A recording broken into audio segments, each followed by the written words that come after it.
တာလီဇွန်မှာမင်္ဂလာပါ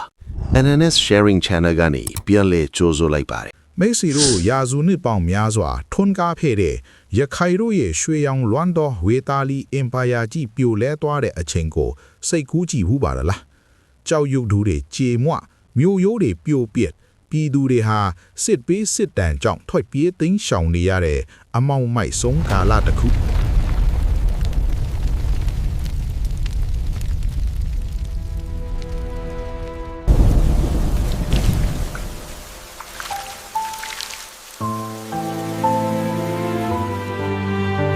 အဲ့ဒီအချိန်မှာတိုင်းပြည်မရှိတော့ဘူးဘရင်မရှိတော့ဘူးဥပဒေဆိုတာပျောက်ကွယ်နေပြီရခိုင်မြေတစ်ခုလုံးဟာအကွဲကွဲအပြားပြားဖြစ်ပြီးသမိုင်းစာမျက်နှာကနေပျောက်ကွယ်လို့နှီးဝါဖြစ်နေခဲ့ပါပြီဒါပေမဲ့သမိုင်းဆိုတာအဆုံးသတ်တစ်ခုရှိရင်အစပြုခြင်းတစ်ခုအမြဲရှိစမြဲပါပဲဒီလိုပရိုပြဲဖြစ်နေတဲ့အခြေအနေတွေကနေရခိုင်မျိုးနွယ်စုတွေကိုပြန်လဲစုစည်းပြီးသမိုင်းတက်တစ်ခုကိုတည်ဆောက်ဖို့ခိတ္တတင်လို့ခေါ်တဲ့သူရဲကောင်းတယောက်ပေါ်ထွက်လာခဲ့ပါတယ်ဒီနေ့ NNS sharing channel မှာတော့ဝေတာလီပြပုံကြားကနေပြင်စာမြို့တော်တစ်ကိုဘလို့တီထောင်ခဲ့လဲလေးမြို့ခစ်ဆိုတာဘလို့စတင်လာလဲဆိုတဲ့စိတ်လှုပ်ရှားဖွယ်သမိုင်းအစစ်အမှန်ကိုတင်ဆက်ပေးသွားမှာပါဇက်လန်မစခင်အခြေအနေကိုအရင်ကြည့်ရအောင်ဗျာ AD 800ရာစုအကုန်ပိုင်းလောက်မှာကြီးကျယ်ခမ်းနားတဲ့ဝေဗာလီမြို့တော်ဟာအဘတ်ဘက်ကယူယွန်းလာပါတယ်အရှိဘကဝင်ရောက်လာတဲ့ရှမ်းပြူစစ်တီတွေရဲ့တိုက်ခိုက်မှုပြည်တွင်းမင်းကြီးမင်းသားတွေရဲ့အာဏာလုပွဲတွေကြောင့်တိုင်းပြည်ဟာအုပ်ချုပ်သူမဲ့အခြေအနေကိုရောက်သွားခဲ့တယ်။တမိုင်းပညာရှင်အချို့ရဲ့အဆိုအရဝေတာလီပြတ်သုံးပြီးနောက်ပိုင်းမှာနှစ်ပေါင်းအတော်ကြာအောင်ရခိုင်ဒေသဟာပဒေသရာဇငယ်လေးတွေကိုထူကိုထကွဲပြားအုပ်ချုပ်နေတဲ့အခြေအနေဖြစ်ခဲ့ပါတယ်။တယောက်နဲ့တယောက်တိုက်ခိုက်ကြလူရဲကြနဲ့ပြည်သူတွေဟာဒုက္ခပင်လေဝေနေခဲ့ရတယ်။မြို့ကြီးပြိုလဲသွားတော့လူတွေကလုံခြုံမှုရှာဖို့တောတောင်တွေမိချောင်းတွေဘက်ကိုပြောင်းရွှေ့ကြတယ်။အထူးသဖြင့်ကစ္စပါနဒီဂလန်တန်မီဝမ်ကနေရခိုင်လူထုဟာအရှိတ်ကျတဲ့လေးမြို့မြစ်ဒေသစီကိုခြေဥလေလာကြတယ်။ဘာကြောင့်လဲဆိုတော့လေးမြို့မြစ်ဝမ်ဟာတောင်ကုန်းတောင်တန်းတွေကာရန်ထားလို့ရန်သူဝင်ရောက်ဖို့ခက်ခဲသလိုစိုက်ပျိုးရေးအတွက်လည်းမြေစီလွာအရန်ကောင်းမွန်လို့ပါပဲ။ဒါပေမဲ့မိတ်ဆွေတို့စဉ်းစားကြည့်ပါနေရာကောင်းနေုံနဲ့တိုင်းပြည်တစ်ခုဖြစ်မလာနိုင်ပါဘူးခေါင်းဆောင်ကောင်းမရှိရင်နေရာကောင်းလဲအလကားပါပဲဒီလိုသွေးပြက်စရာကောင်းတဲ့အချိန်မှာပဲတမိုင်းရဲ့တောင်းဆိုမှုအရာခိတ္တတင်ဆိုရဲ့ပုဂ္ဂိုလ်ပေါ်လာပါတော့တယ်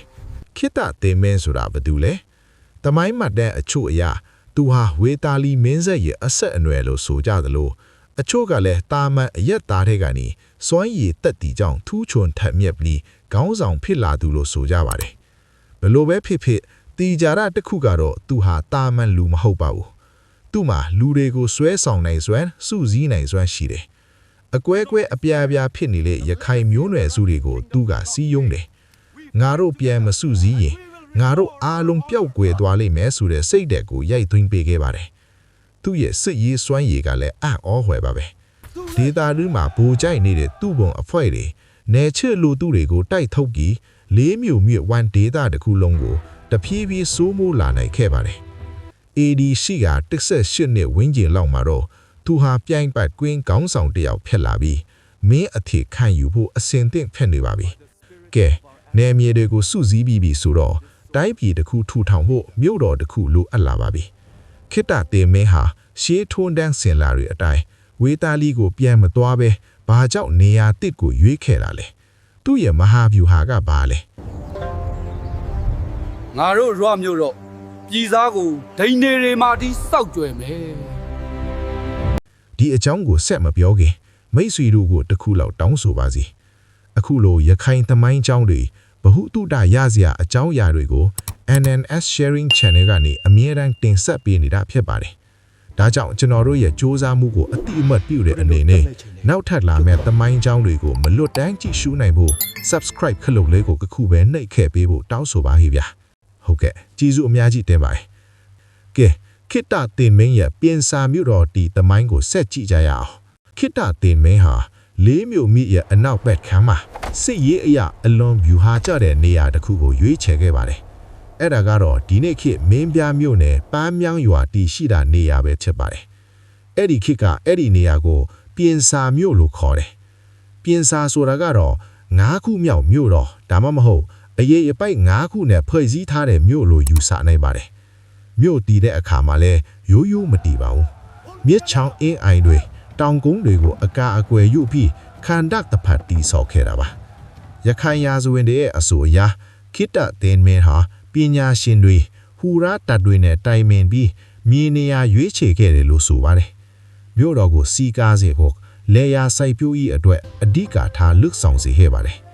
ပြင်စာမြို့ဟာလေးမြို့ခေတ်ရဲ့ပထမဆုံးမြို့တော်ဖြစ်လာပြီးဝေတာလီပြတ်သုံးပြီးနောက်ပိုင်းရခိုင်တို့ရဲ့ယဉ်ကျေးမှုဘာသာရေးနဲ့အုပ်ချုပ်ရေးပဲဟောချက်အသစ်ဖြစ်လာခဲ့ပါတယ်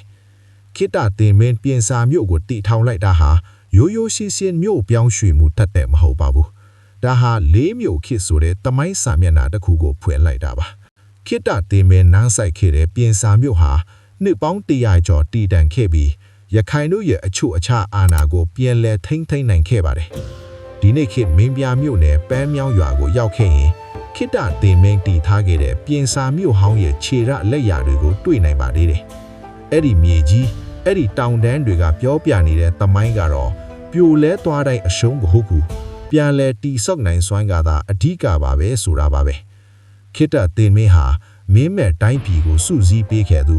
လေးမြို့ခေတ်ရဲ့ဖခင်ကြီးအဖြစ်ရခိုင်သမိုင်းမှာမော်ကွင်းထိုးလောက်တဲ့ပုံကိုတူပါဒီနေ့တင်ဆက်ပေးခဲ့တဲ့လေးမြို့ခေတ်အစပြင်စာမြို့တီခိတ္တသင်မင်းရဲ့သမိုင်းကြောင်းကိုနားဆင်ပြီးမိတ်ဆွေတို့ဘာတွေတွေးမိလဲခိတ္တသင်မင်းရဲ့ခေါင်းဆောင်မှုအပေါ်မှာဘလို့မြင်လဲဆိုတာ comment မှာမျှဝေပေးခဲ့ကြပါအောင်နောက်တစ်ပတ်မှာတော့လေးမြို့ခေတ်ရဲ့အထင်ရှားဆုံးဉာဏ်ပညာအကြီးမားဆုံးလို့ကြော်ကြားတဲ့မင်း TV ရင်ကြီးအကြောင်းဆက်လက်တင်ဆက်ပေးမှာဖြစ်လို့ subscribe မလုပ်ရသေးရင်လှုပ်ထားကြဖို့မမေ့နဲ့နော် NNS Sharing Channel ကိုအားပေးကြည့်ရှုနေကြတဲ့သူတွေရောက်ချင်းစီတိုင်းကိုကျေးဇူးအထူးတင်ရှိပါတယ်နောက်ဗီဒီယိုမှာပြန်ဆုံကြပါမယ်